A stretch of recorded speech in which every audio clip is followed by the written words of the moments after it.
A vida de Jesus foi marcada por uma série de embates contra as forças do mal. Orgulhos, preconceitos, discriminações foram alguns dos muitos inimigos que Jesus enfrentou. Quando ouviu dizer que João Batista havia sido morto, Jesus foi obrigado a deixar Nazaré e mudar-se para a cidade de Cafarnaum, às margens do Mar da Galileia. Ali ele começaria o grupo dos seus 12 discípulos que pregariam as boas novas do Evangelho a todo mundo. Descobrindo Cafarnaum. Este será o nosso assunto de hoje. Muito bem, boa noite a todos os irmãos. Olha, eu sei que muita gente está curioso para saber sobre a tia de Jesus, hein? Muitos vieram aí conhecer a tia de Jesus. Eu não vou apresentar a tia de Jesus, nós vamos falar sobre ela. Vamos ver então quais são os achados em Cafarnaum que nós podemos ter referência. Vamos estudar um pouco hoje na arqueologia a vida de Jesus Cristo e como se processaram alguns dos episódios. A primeira coisa que me chama a atenção, Jesus foi uma criança que nasceu em Belém da Judeia por um acidente de percurso. Na verdade, Jesus não era belamita, ele nasceu em Belém por causa do censo. A família acabou sendo transferida para ali temporariamente, apenas por causa do censo. Depois ele acabou tendo uma temporada forçosa também no Egito, e indo então para Nazaré, de onde era a sua família. A primeira coisa que me chamou a atenção nas escavações em Nazaré, irmãos, é que Nazaré era uma vila bastante pequena. Nazaré não era grande. Só para os irmãos terem uma noção, quão pequena é Nazaré, não a Nazaré atual, a Nazaré dos tempos de Cristo, o sítio arqueológico que pertenceu a Nazaré dos tempos de Cristo, nós temos um precipício que marcava um morro e a cidade, evidentemente, não poderia prolongar dali para adiante, ela tinha começado ali para trás. Desse precipício até um conjunto de túmulos, de tumbas, nós temos 900 metros. Isso significa que a vila de Nazaré ficava num espaço de 900 metros. Pelo cálculo que foi feito a partir de algumas estruturas de casas muito simples encontradas em Nazaré, deduz-se que a população desta vila, nos tempos de Cristo, era de aproximadamente 300 a 500 moradores. Esta igreja, pelo que me consta, tem em torno de 600 e poucos membros. Vocês aqui, nesta igreja, têm mais membros do que Nazaré tinha de habitantes no tempo de Cristo. Então todo mundo conhecia todo mundo. E vocês sabem que a Bíblia revela o fato de que Jesus não era muito bem aceito por sua família. Jesus tinha irmãos e irmãs. Quem seriam esses irmãos e irmãs de Jesus? O Evangelho fala diversas vezes dos irmãos e das irmãs de Jesus. Bem, nós temos algumas hipóteses. Alguns pensam que os irmãos e irmãs de Jesus seriam outros filhos de Maria, porque Jesus foi o primogênito de Maria. Em primeiro lugar, porque Maria era virgem quando deu à luz a Jesus, então ele tem que ser o primeiro. Segundo, porque ela também o apresentou no templo, juntamente com José, 40 dias depois, porque Jesus era o seu primogênito, o mais velho. Então, alguns pensam que seriam irmãos de Jesus por parte de Maria, que nasceram depois. Existe uma segunda hipótese que, para mim, é melhor do que esta. Esses irmãos não seriam filhos de Maria. Por que eu deduzo isso? Por várias razões. Em primeiro lugar, quando Jesus estava na cruz do Calvário, ele virou para o apóstolo João e falou: João, eis aí a sua mãe. Mãe, eis aí o seu filho. Que todos sabemos era o fato de Jesus colocar Maria sob os cuidados do discípulo amado. Se ela tivesse outros filhos para cuidar dela, não necessitaria que Jesus a colocasse sob cuidados do discípulo amado. Então eles não eram definitivamente filhos de Maria. Jerônimo, certa vez, aventou a possibilidade de que não eram irmãos de Jesus, mas apenas parentes, primos de Jesus. Porém, a palavra para primos em grego é anepsios, e em momento algum esses parentes de Jesus são chamados de anepsios, primos, são chamados de adelfos, e adelfos, irmão, e adelfoi no plural, ou adelfê e adelfai, irmã, irmãs. Eram irmãos mesmo de Jesus. Mas se eram irmãos de Jesus e não eram filhos de Maria, quem seriam eles? Há uma outra evidência que nós devemos colocar nesse quebra-cabeças. Esses irmãos de Jesus são correntemente vistos chamando a atenção de Cristo e dando-lhe ordens. Na cultura do Oriente Médio, jamais, eu disse, jamais um irmão mais moço dá ordens a um irmão mais velho. Sempre ao contrário.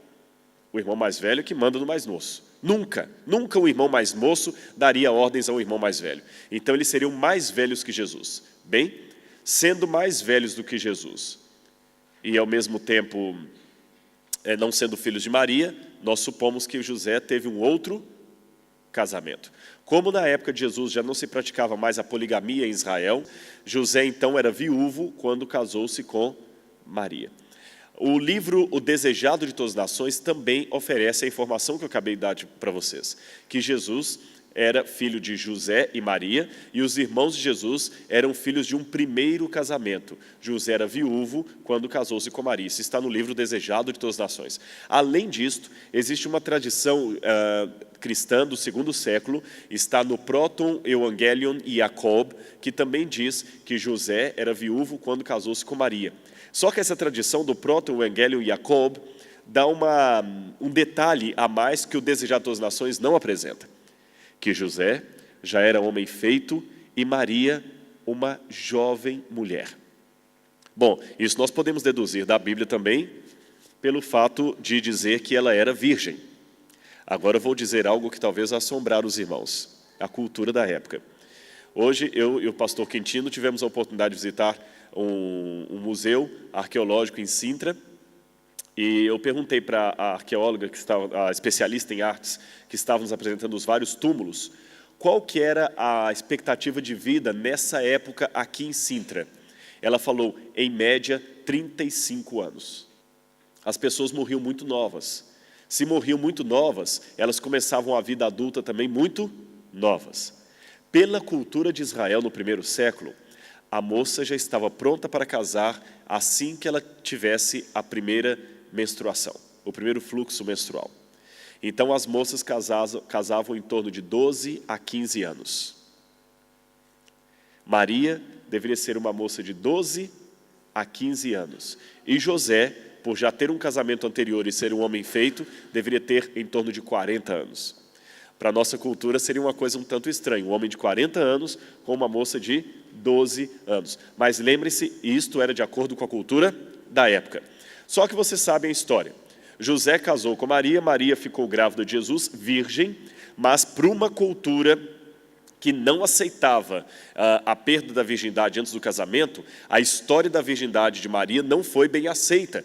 Jesus, então, já sofreu discriminação desde a infância. Seus irmãos não gostavam dele. Jesus sempre foi vítima do descaso, do ódio, da segregação. Sempre foi aquele filho, como se diz, rejeitado pelos outros irmãos. Vocês sabem, mesmo na nossa cultura, com raras exceções, a madrasta nem sempre é bem vista.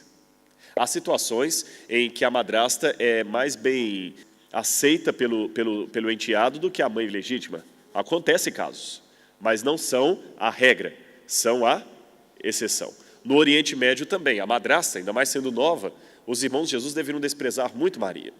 Agora imagine a situação. Jesus naquela vila, ofendido, humilhado. Existe um documento escrito contra o cristianismo no segundo século por Orígenes. Nós não temos esse documento. Aliás, Celso, perdão. Nós não temos o documento de Celso, mas nós temos o documento escrito por Orígenes contra Celso. Então, pelas respostas que Orígenes dá a Celso, nós deduzimos o que Celso havia escrito contra o cristianismo. E Celso apresentou um boato da ocasião, que Jesus, na verdade, seria filho de um soldado romano chamado Pantera, e que esse seria o verdadeiro pai de Jesus. Jesus não seria filho de José, e que a história da virgindade de Maria não seria verdadeira, Jesus seria fruto de um estupro. Por isso dá para os irmãos terem noção do tipo de boato que Jesus sofreu. Humilhado, rejeitado, e mal sabiam eles que ali estava o Salvador do mundo. Mas Jesus seguiu resignado o seu trabalho. Ele trabalhava como carpinteiro junto ao padrasto José. E deixe-me abrir um parênteses para corrigir algo. Jesus era carpinteiro, não marceneiro. Ao contrário do que alguns filmes mostram, como por exemplo o filme do Mel Gibson, Jesus não fazia cadeiras nem móveis. Carpinteiro não faz móveis. Quem faz móveis é marceneiro. Carpinteiro faz madeiramento para construção, portas, janelas, armações, ou se a casa for toda de madeira, a casa até por completa. A palavra para carpinteiro no grego é tekton. Tekton significa construtor. Não é por menos que nós temos uma profissão chamada arquiteto. Arquiteto, o princípio da construção. Arquitetura, o princípio da construção. Então Jesus era um tekton, um construtor. Então não é como o filme do Mel Gibson lá, não sei quantos assistiram, Jesus fazendo uma mesa, uma cadeira. Jesus fazia casas. Jesus era um construtor de casas. Quando José morreu, a situação parece ficar pior para Jesus em Nazaré. Jesus saiu daquela cidade. E aqui tem uma passagem que me chama a atenção, Mateus capítulo 4, verso 13. Mateus 4, verso 13 diz: ouvindo, porém, Jesus que João Batista, fora preso, retirou-se para a Galileia e, deixando Nazaré, foi morar em Cafarnaum, situada à beira-mar. Esta expressão no grego, e deixando Nazaré, que eu destaquei ali de propósito, me chama a atenção. No grego, deixando Nazaré, dá a entender sendo obrigado a sair dali. Não é simplesmente deixando como, deixando Sintra veio para Lisboa, deixando Lisboa foi para Mérida. Não, é deixando de sendo obrigado a deixar, saindo às pressas, sendo expulso. Pena que a tradução às vezes não mostra bem a força do original. No original grego, o sentido deixando Nazaré dá a entender que Jesus foi obrigado a deixar Nazaré às pressas, sair dali, expulso. Por quê? Por que Jesus foi obrigado a deixar Nazaré? Por que ele não começou o ministério dele em Nazaré? Embora o Evangelho não responda explicitamente essa pergunta, nas entrelinhas nos dá algumas possibilidades. Primeiro delas, já registramos o fato conhecido que Jesus não era bem-vindo na sua casa. Várias vezes, quando ele voltou para Nazaré, ele foi expulso de lá, rejeitado, humilhado, questionado, etc. Segundo, é possível que enquanto José estivesse vivo, a situação de Jesus estivesse mais ou menos controlada, equilibrada. Quando José morreu, Jesus perdeu, humanamente falando, o esteio que ele tinha para segurar a situação ali em Nazaré. Aí o ódio tornou-se realmente acima do suportável. E Jesus foi obrigado a deixar Nazaré e ir para Cafarnaum. Entenderam então? Noutras palavras, o que eu estou dizendo, Jesus foi expulso de casa. Expulso de casa. Quem sabe a mãe dele falou: filho, vai embora. A situação não está boa para você aqui.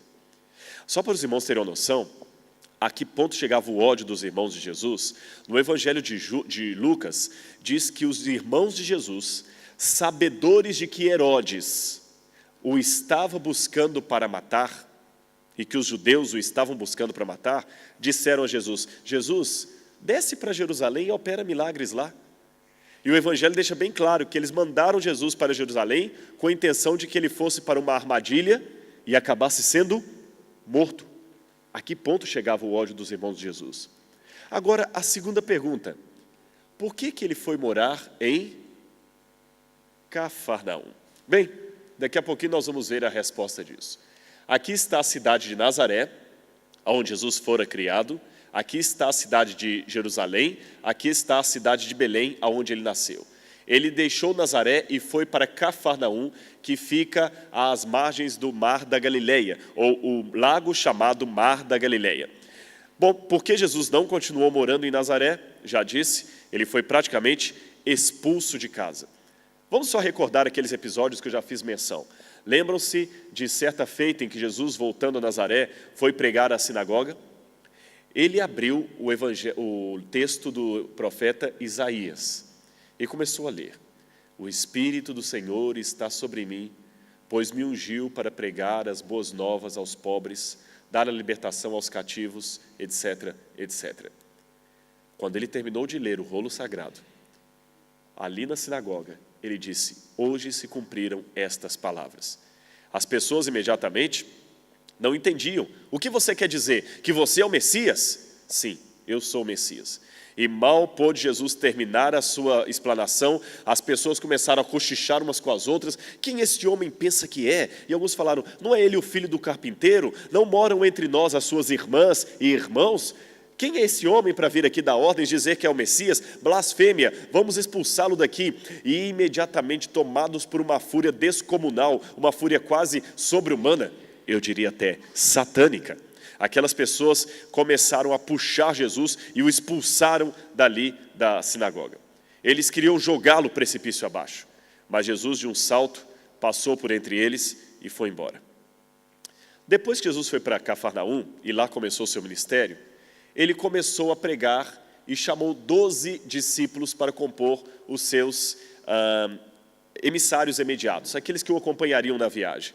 Ou melhor, na verdade ele chamou 11. Um deles, Judas, não foi chamado, ele se ofereceu, ele foi aceito, foi o único que não foi chamado. Ora, o nome dos 12 apóstolos, isso está em Mateus capítulo 10, verso 2, onde Jesus chamou os 12, lembrando que Judas foi numa situação especial, foi na cidade de Cafarnaum. Ora, o nome dos 12 apóstolos são estes. Primeiro, Simão, por sobrenome Pedro, e André, seu irmão. Tiago, filho de Zebedeu, preste atenção, havia um Tiago que era filho de Zebedeu e João, seu irmão. Então Jesus tinha entre os discípulos um certo Tiago, filho de Zebedeu, e João, que é seu irmão. Então vamos interromper a lista para ver uma outra coisa. Se você fizer uma análise dos 3 evangelhos e como eles narram o episódio da cruz do Calvário, você vai descobrir por que Jesus foi morar especificamente em Cafarnaum e por que eu mencionei ontem a tia de Jesus. Vamos só relembrar aqueles 2 discípulos. Havia um chamado Tiago. Qual era o nome do irmão de Tiago?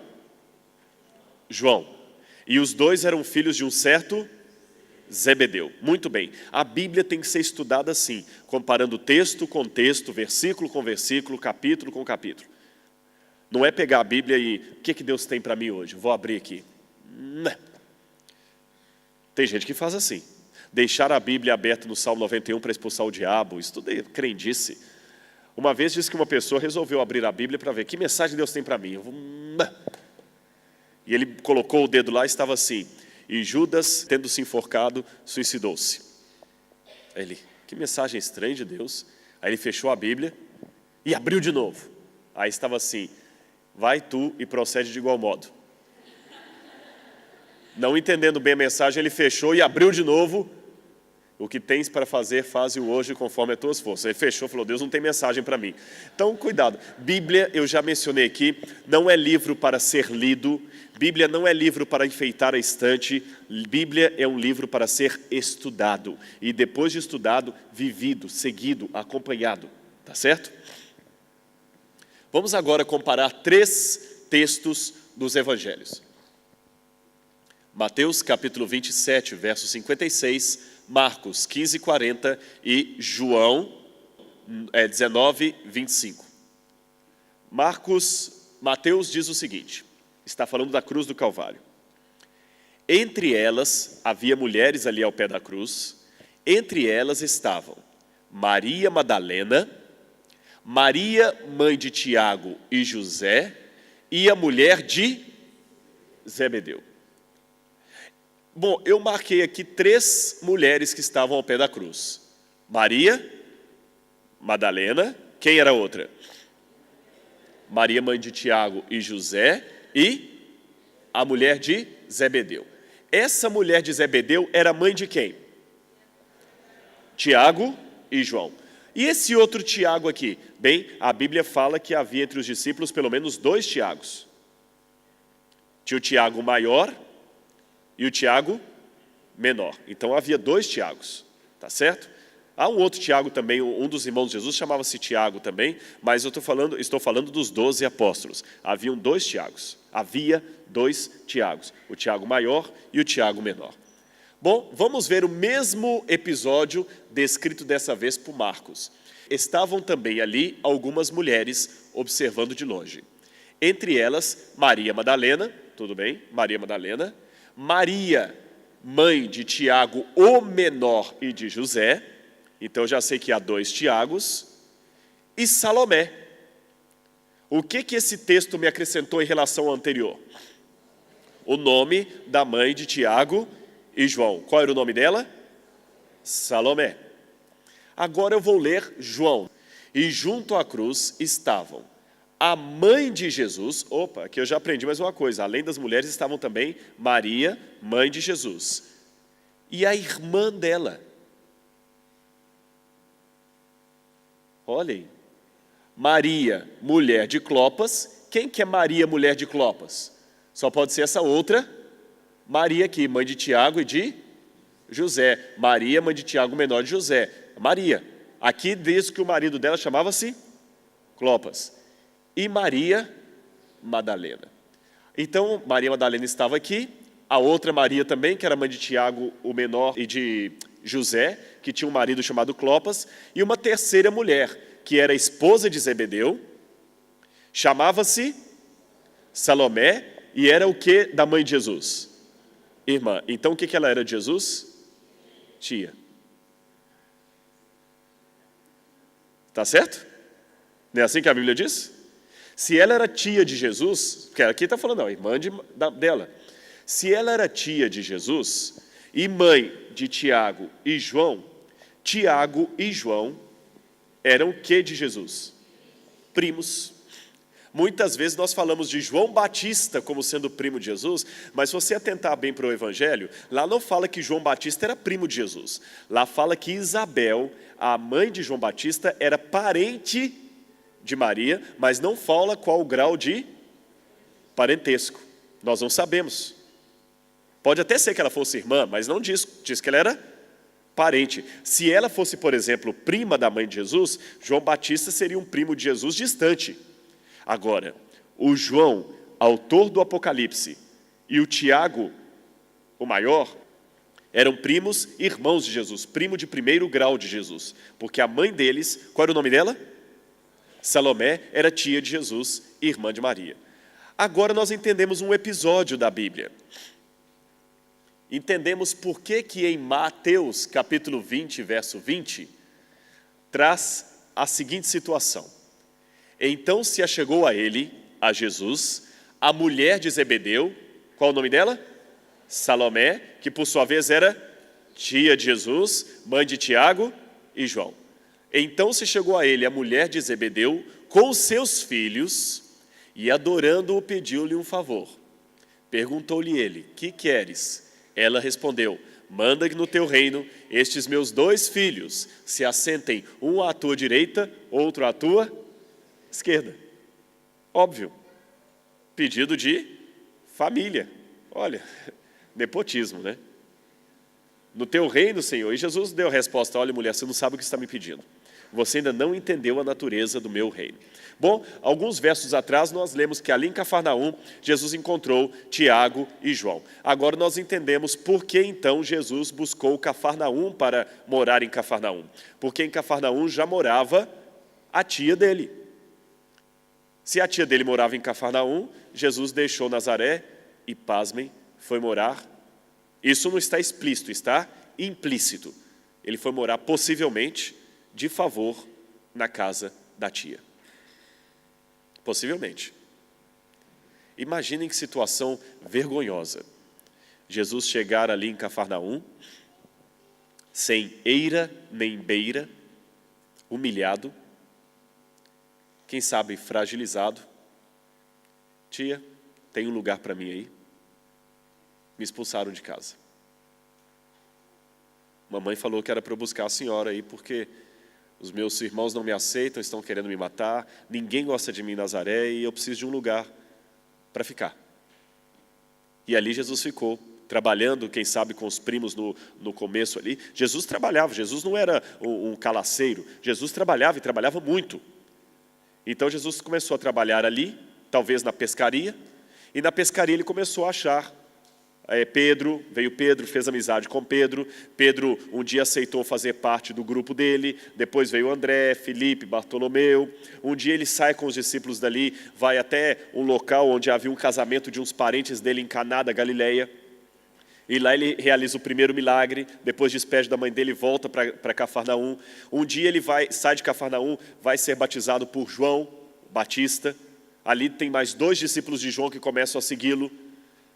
E assim Jesus foi aumentando o grupo daqueles que eram seus seguidores. E o tempo todo morando em Cafarnaum. Agora você entende algum episódio dos evangelhos. Se Cafarnaum, que está aqui, era o quartel-general de Cristo, vamos dizer assim, ele sempre tinha uma missiva interessante. Ele entrava no barco, nos raros dias de folga que os apóstolos tinham. Às vezes, lendo o Evangelho, nós temos a falsa impressão que ninguém trabalhava. Ficava todo dia só... Eles trabalhavam. Nas horas vagas que saíam para pregar. Eu acredito que depois, no final do ministério, quando a coisa começou já a apertar, Jesus falou, agora vocês vão ter que se dedicar exclusivamente ao Evangelho. É onde a Bíblia diz que eles, deixando imediatamente as redes, falaram, então agora nós vamos parar de pescar, vamos apenas seguir Jesus. E havia um grupo de simpatizantes que começou a ajudar financeiramente o grupo, inclusive algumas viúvas ajudavam financeiramente a sustentar o grupo. Eles entravam no barquinho, atravessavam o lago, pregavam em alguma das cidades que ficavam aqui em volta. À tarde, entravam de novo no barquinho e voltavam para o outro lado para dormir. Uma coisa que me decepcionou, de certa forma, quando eu comecei a ler, decepcionou não no mau sentido, me surpreendeu, seria a palavra mais adequada, é que o ministério de Jesus foi limitado a uma área muito pequena. 90% do ministério de Jesus foi em torno do mar da Galileia, que na verdade não era um mar de água salgada, mas era um grande lago de água doce. Chamava-se Mar da Galileia, ou Mar de Tiberíades, apenas por expressionismo popular, mas não era de água salgada, era de água doce. É dele que sai o Rio Jordão, que vai desembocar lá no Mar Morto, este fato, um mar salgado. Então entendem por que várias vezes no Evangelho, Jesus é visto com os discípulos no barquinho, em alto mar? Foi aqui que aconteceu isso.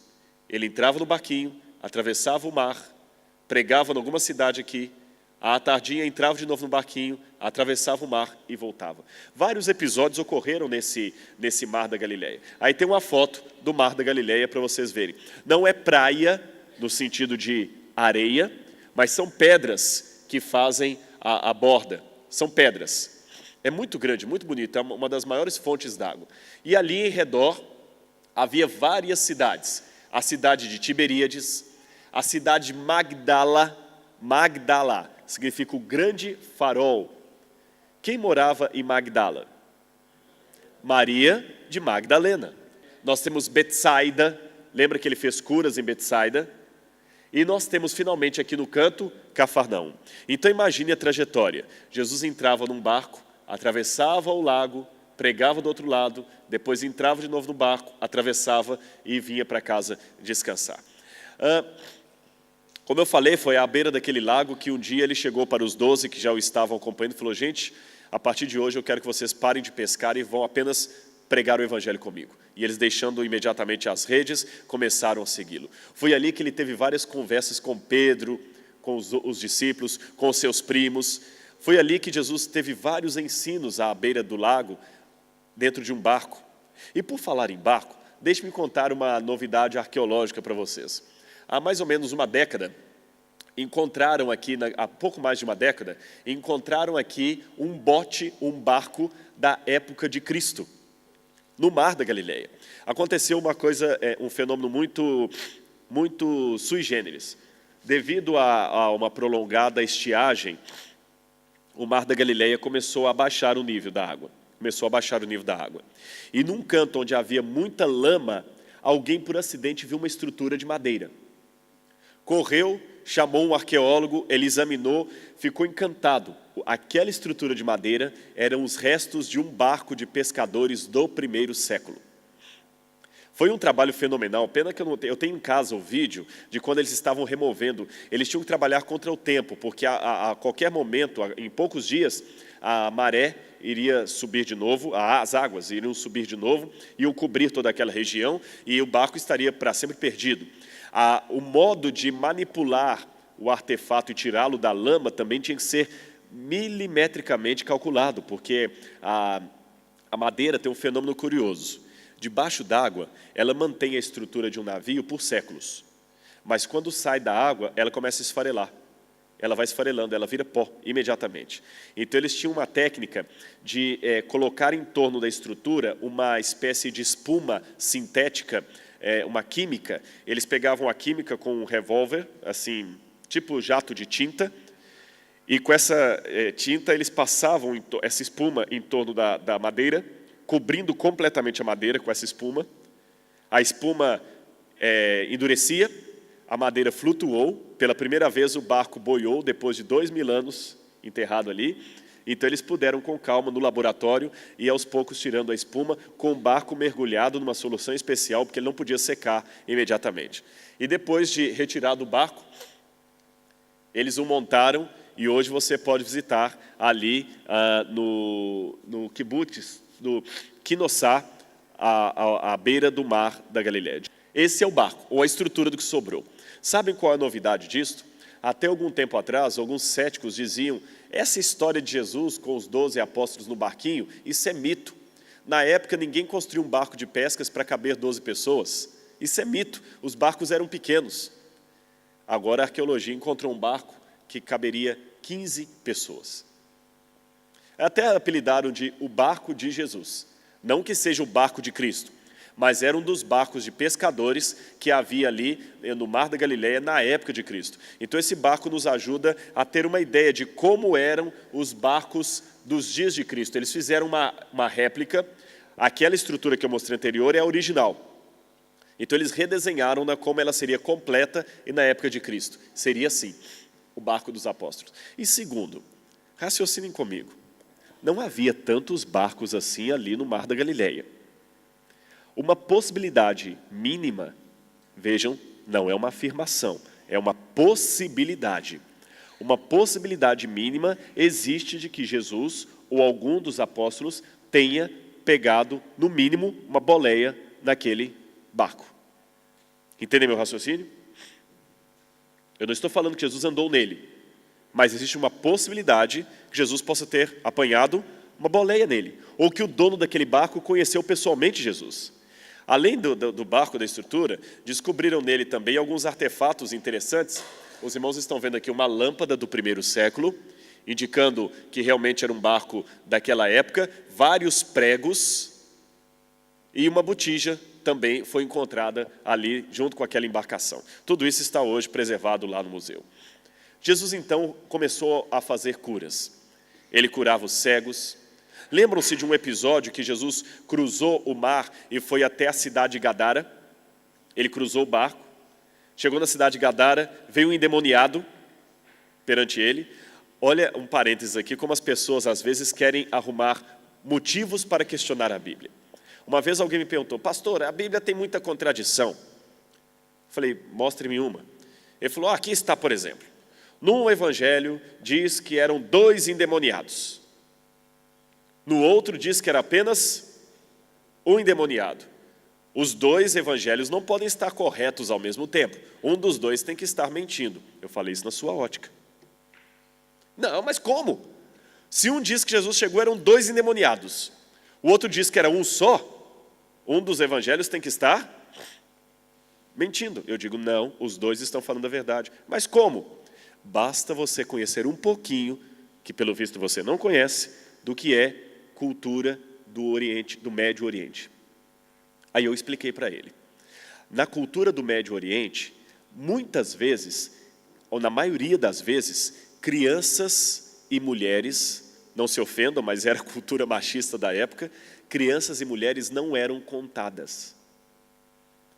Haja vista um exemplo disto, no milagre da multiplicação dos pães diz, e ali havia 5.000 pessoas. O outro evangelista também diz, e ali havia 5.000. E um terceiro acrescenta, ali havia 5.000 pessoas, fora mulheres e crianças. Então, mulheres e crianças não eram geralmente contadas, eram deixadas de lado. Mas o cristianismo, por isso que Jesus foi alguém que inovou muito, porque Jesus respeitou a mulher, Jesus conversou com a mulher em público. Lembra aquela mulher que tocou em Jesus? Nós vamos falar dela hoje. Jesus teve um respeito pela mulher que na época não havia. Isso me fascina. E a mulher tem um poder muito grande, irmãos. A Bíblia já demonstra isso. Uma vez um irmão falou, não, a mulher é inferior ao homem, pastor. Eu falei, de onde você tirou isso, irmão? A Bíblia diz que a mulher é inferior ao homem. Eu falei, irmão, não fala isso. Onde é que o senhor achou isso? Muito simples. No Gênesis diz que a mulher foi criada depois do homem. Então ela é inferior ao homem. Eu falei, irmão, se o fato da mulher ter sido criada depois do homem significa que ela é inferior ao homem, então o homem é inferior aos animais, porque ele foi criado depois dos animais. É justamente o contrário.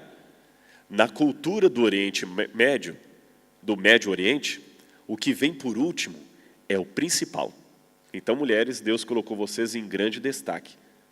Não é por menos que Satanás precisou de toda a astúcia da serpente para convencer a mulher a comer do fruto.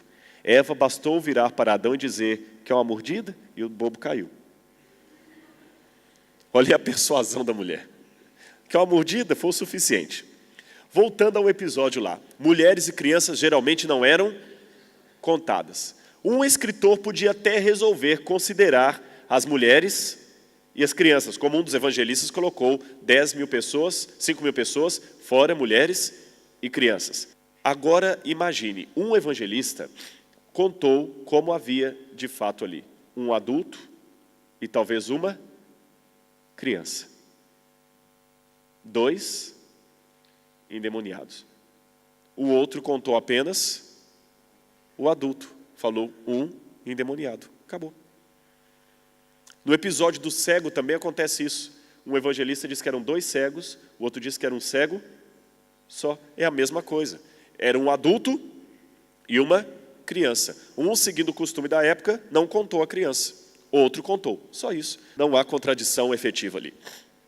Jesus curou, então, o endemoniado de Gadara. Depois que Jesus curou esse endemoniado, a Bíblia diz que o pessoal de Gadara queria expulsar Jesus dali, lembram? Porque os demônios saíram do endemoniado e foram para os porcos. Há um outro episódio também curioso que aconteceu ali no Mar da Galileia. Um dia, Jesus estava pregando e viu que os discípulos já estavam cansados. E ele falou, vocês querem ir embora? Sim, Senhor, vamos embora. Jesus falou, não podem ir vocês, eu vou depois. Não, Senhor, a gente espera pelo Senhor. Podem ir, atravessem. E como é que o Senhor vai voltar? Eu pego uma boleia com algum outro barco aí e volto depois. Tá bem, Senhor. Os discípulos atravessaram o Mar da Galileia e voltaram para onde? Qual cidade? Não ouvi? Cafarnaum. Só que quando eles estavam no meio do mar, um barulho da água. Quando eles viram um vulto lá na frente, eles começaram a gritar apavorados. Pensaram que era um fantasma. E Jesus falou, calma filho, sou eu. Não é possível, andando nas águas. E Pedro falou, Senhor, se é o Senhor mesmo, Pedro, sou eu, Pedro. Senhor, se é o Senhor, manda-me ter contigo sobre as águas. Vem! E Pedro foi. E ele começou a andar.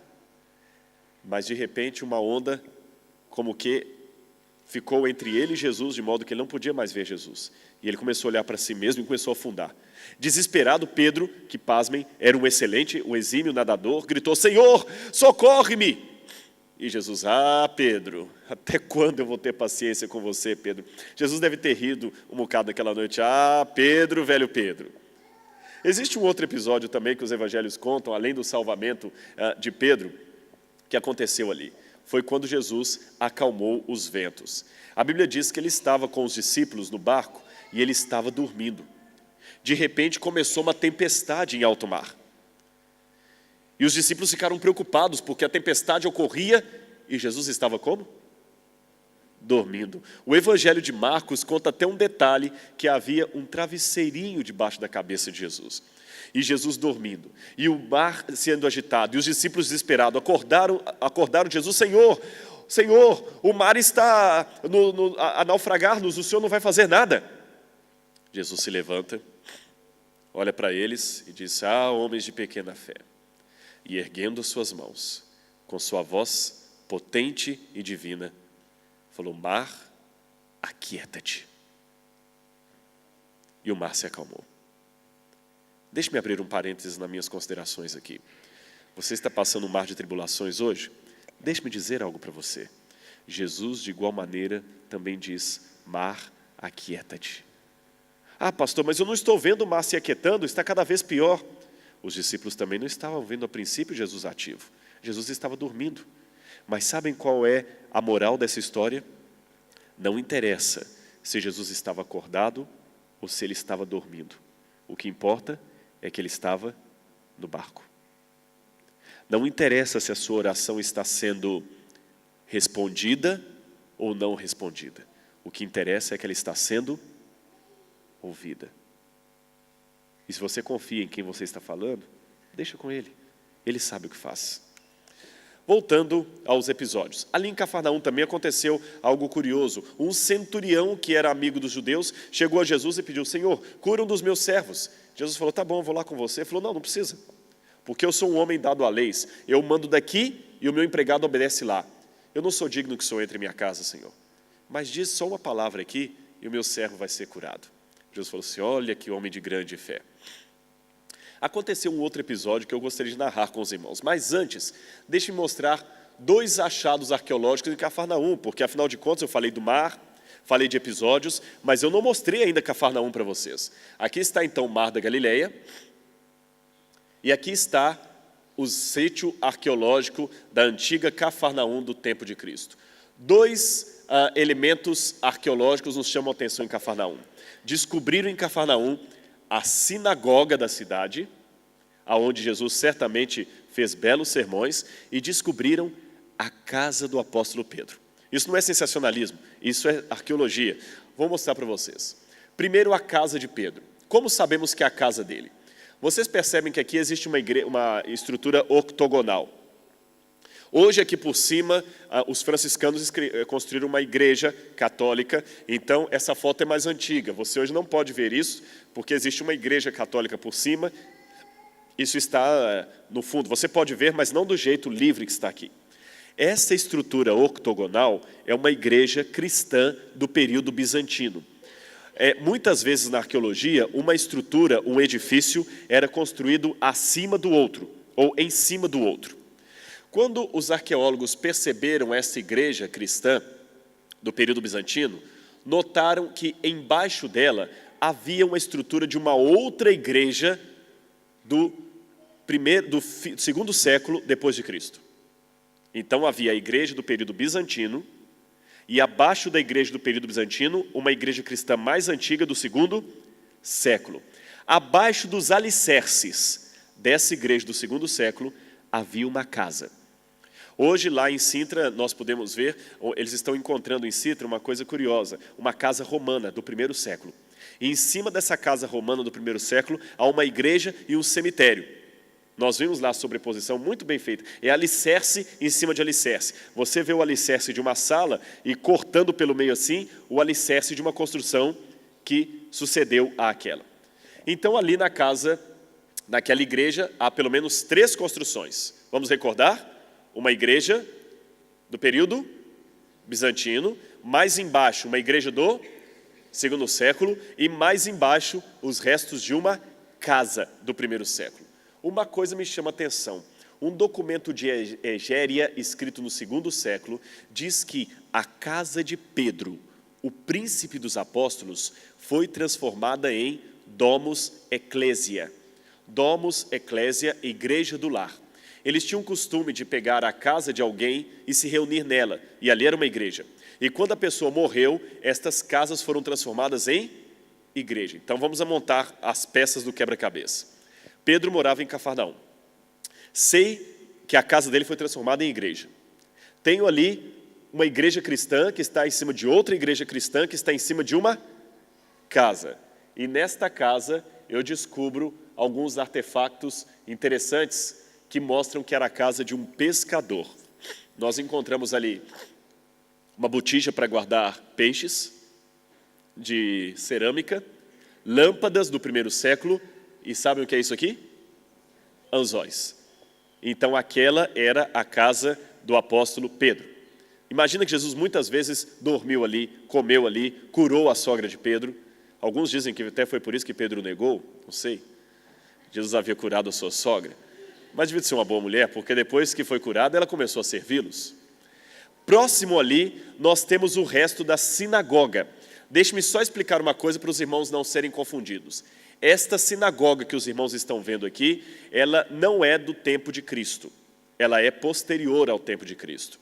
Mas ela foi construída em cima de uma outra sinagoga mais antiga. Estão vendo aqui o alicerce escuro, de pedras negras aqui?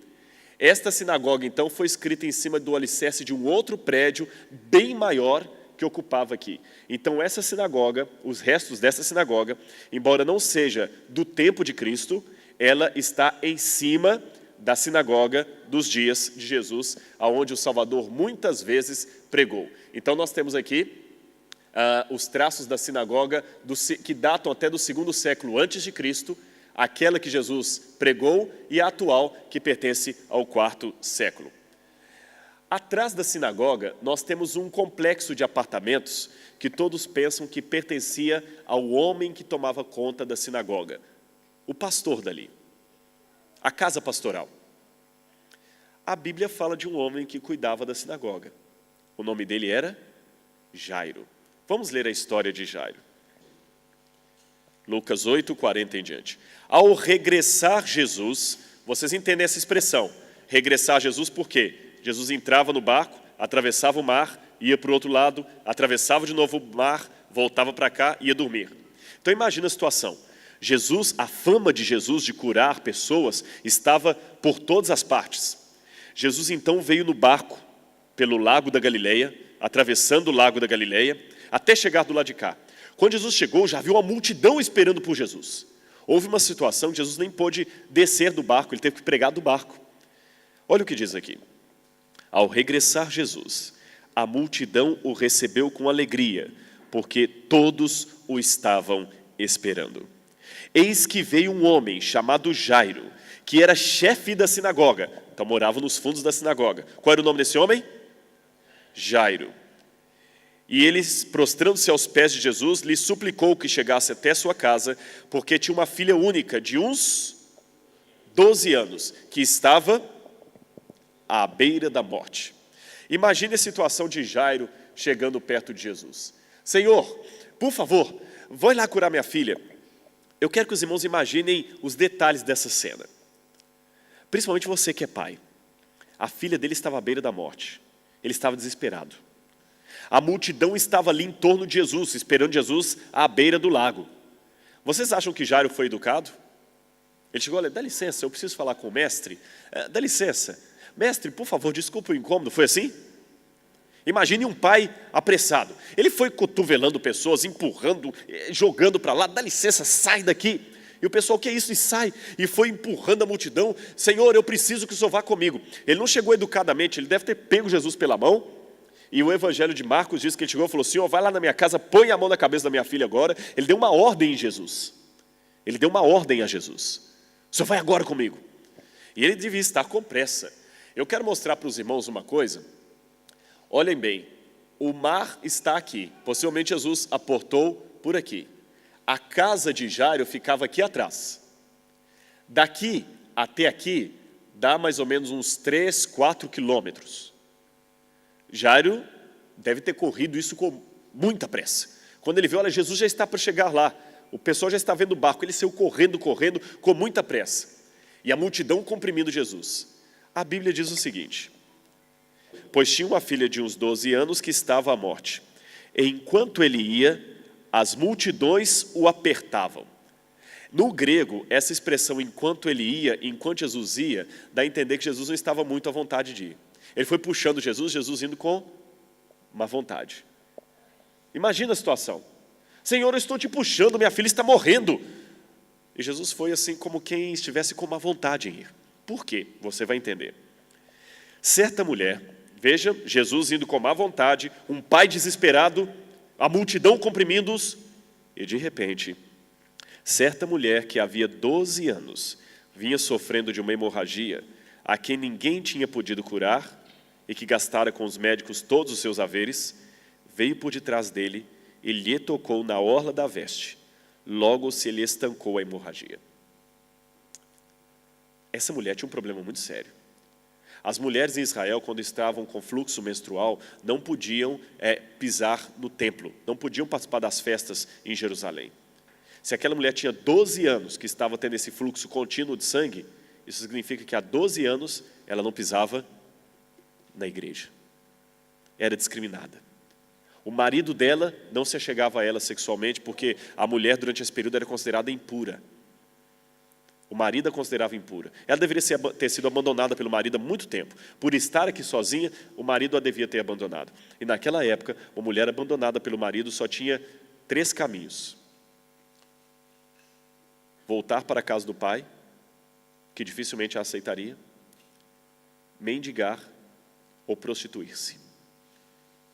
Imagina o desespero dessa mulher. Ela chegou por detrás de Jesus e tocou na horte da veste dele. Os judeus têm na veste uns pelinhos, alguns colocam até o talit, que ele fica fazendo oração e ele dá aquele nó ali, né? Por exemplo, ele faz a oração dos dias, né? E quando ele faz a oração, ele dá um nozinho ali, é o lugar mais sagrado dele. Então ela chegou e falou assim, eu não vou tocar nele, porque como mulher impura, eu não posso tocar num homem santo. Só um parênteses, para não mal interpretar a Bíblia. Quando o povo de Israel estava no deserto, o povo de Israel não tinha nenhuma cultura, nenhuma educação, nenhuma noção de higiene. Foram 400 anos escravos no Egito. Então Deus não tinha tempo para explicar para eles noções de higiene. A única coisa que o povo de Israel entendia no começo era a voz da autoridade. Por isso Deus foi no começo autoritário, porque era a voz que eles compreendiam. A mulher, quando estava menstruada, irmãos, imaginem, no deserto, sem água, era um desconforto muito grande para a mulher. Com homens sem nenhum princípio de educação, na hora da relação sexual, essas mulheres sofreriam muito. Então Deus, na sua sabedoria, disse, olha, nenhum homem pode se chegar à mulher enquanto ela estiver menstruada, porque ela está impura. Se fosse hoje, Deus diria, olha, porque a mulher está num período que ela não está pronta para isso, ela está se cuidando, não havia água suficiente, então a mulher era retirada do arraial e colocada lá para preservar a feminilidade dela.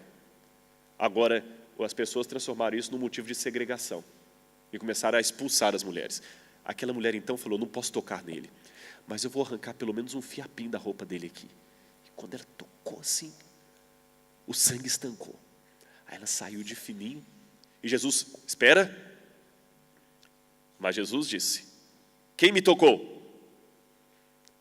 Agora ele vai acabar comigo. Ele descobriu. Ele é um homem santo. O que eu fui fazer? E as mulheres eram muito maltratadas no Oriente Médio. Eram muito maltratadas. Quem me tocou? Como todos negassem, Pedro, com seus companheiros, disse, mestre, o senhor, coitado do Jairo. As multidões te comprimem e o senhor pergunta quem te tocou? Jesus, contudo, insistiu, Pedro, fica na sua. Jairo, Senhor, mas tá, alguém tocou o Senhor, vamos embora. Lotem o trajeto, estamos com pressa, Senhor, minha filha está morrendo. Jairo, calma. Pedro, Senhor, mas coitado de Jairo, a filha dele está morrendo. Pedro, calma. Quem me tocou? E a mulher, então, eu, Senhor. Contudo, vendo a mulher que não podia ocultar-se, aproximou-se trêmula e, prostrando-se diante dele, declarou à vista de todo o povo a causa por que ele havia tocado e como ficara imediatamente curada. Esperando que Jesus fosse bater nela, Jesus fala, então, filha, a tua fé te salvou, vai em paz. Nós esquecemos de Jairo. Falava ele ainda quando uma pessoa da casa do chefe da sinagoga chegou dizendo, Jairo, tua filha está morta, não incomodes mais o mestre. Você já viu uma situação de alguém morrendo? Eu tive a desdita de ver uma moça morrendo no México. Eu estava com um pastor na cidade do México e havia uma moça que estava vários dias na UTI, o pai dela sofrendo, ela tinha uma doença estranha lá, muito rara, e o pai já estava querendo que a filha descansasse. E eu falei, será que o médico nos deixa entrar na UTI? O pai falou, deixa. Eram 2h da manhã. Eu entrei com o outro pastor na UTI e, enquanto nós orávamos, eu falei, Senhor, eu oro ao Senhor pela restauração. Karen, o nome dessa menina, nunca mais esqueci. Vestimos aquela roupa toda, mas, Senhor, o Senhor viu a angústia do pai dela lá fora. Se for para ela descansar, Senhor, eu a entrego nas tuas mãos, como Jesus entregou o seu Espírito. E de repente o aparelhinho fez... Ti. Quando nós terminamos a oração, o plantonista estava em pé do nosso lado e disse: ela já deu óbito, ela morreu durante a oração de vocês. Eu só não quis interromper a oração. Foi a primeira vez que eu vi alguém morrendo assim na minha frente. Quando nós fomos avisar a família, foi interessante a situação, porque antes estava todo mundo agitado. De repente falou assim: a Karen morreu. Todo mundo parou. Todo mundo parou. Depois de alguns segundos, que alguém falou: vamos então preparar tudo. Mas quando você recebe uma notícia de morte, se você recebe uma notícia assim, uma pessoa está às últimas no hospital, você ainda corre para lá desesperado, ainda existe algo de esperança. Mas quando diz morreu, fazer o quê? Jairo, nessa hora, soltou a mão de Jesus, acabou. Deus: não, calma, Jairo, vamos lá, o quê? Quantos anos a filha dele tinha de idade? Quantos anos a mulher já sofria de hemorragia? 1 hora a mais, 1 hora a menos ia fazer diferença para aquela mulher? Para quem sofreu 12 anos, 1 hora a mais, 1 hora a menos, mas para a filha dele, 5 minutos a mais ou 5 minutos a menos seriam decisivos. Jesus falou: não, Jairo, calma, agora é a minha vez. E dessa vez, Jesus que pega a mão de Jairo. Mas Jesus, ouvindo isso, lhe disse: não temas, crê somente, ela será salva. E tendo chegado à casa de Jairo, Jesus entrou ali e falou: Jairo, eu sei o que vai acontecer, calma. E todos choravam e pranteavam. Tendo chegado à casa, a ninguém Jesus permitiu que entrasse com ele, senão Pedro, que era o seu melhor amigo, João e Tiago. Agora nós entendemos por que é sempre Pedro, Tiago e João. Pedro, que era o melhor amigo, Tiago e João, porque eram primos. Bem assim como o pai e a mãe da menina. E todos choravam e pranteavam, mas ele disse: não choreis, ela não está morta, mas dorme. E riram-se dele, porque sabiam que ela estava morta. Entretanto, ele, tomando-a pela mão, disse em alta voz: menina, levanta-te. Voltou-lhe o fôlego, e ela imediatamente se levantou. E ele mandou que lhe dessem de comer. Seus pais ficaram maravilhados, mas ele lhes advertiu que a ninguém contassem o que havia acontecido. Eu pergunto, por que Jesus esperou a menina morrer para realizar o milagre? Jairo, no começo da história, queria ensinar Jesus como fazer as coisas. Senhor, o Senhor vai lá em casa, o Senhor vai ajoelhar, vai colocar a mão na cabeça da minha filha, fazer assim, assim, assim, assim. Espera, Jairo, quem é quem aqui? E muitas vezes na sua vida, aprenda que Deus, com muito carinho, pode dar uma rasteira em você, porque é caindo de costas no chão que você para olhar o céu. Sabe, irmãos, nós temos a desgraçada ideia de achar que nós sabemos muito. Ah, pastor, na minha experiência, com todo respeito, eu tenho 36 anos, eu respeito a sua experiência, mas perante Deus a sua experiência não significa nada. Não significa nada. Seja humilde, deixe Deus agir, deixe Deus ser Deus.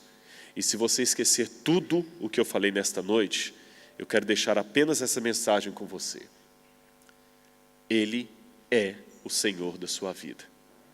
Deixe Deus ser Deus. Ah, pastor, a igreja está fraca. Deixe Deus ser Deus. Pastor, eu estou fazendo um monte de coisa, não estou vendo resultado nenhum. Deixe Deus ser Deus. E se você, mesmo assim, ainda não sai muito convencido, porque você tem muitos problemas, há momentos da vida que a única coisa que você queria era sentar no colo de Jesus, como aquela menininha ali, e não preocupar com o tempo passando.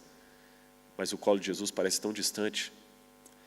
Eu tenho um recado para você amanhã. Isso aqui não é propaganda gratuita, não. Eu gostaria que você que está acompanhando viesse amanhã. Enfrentando o deserto da Judéia. Você está com seus problemas aí e perguntando: onde está Deus na minha vida, pastor? Você conhece alguém que está assim? Eu tenho uma mensagem para você amanhã. Amanhã eu não quero falar aqui de provas arqueológicas, mas eu quero falar de onde está Deus quando tudo falha. Amanhã eu quero que vocês saiam comigo de Cafarnaum. Sabe para onde nós vamos?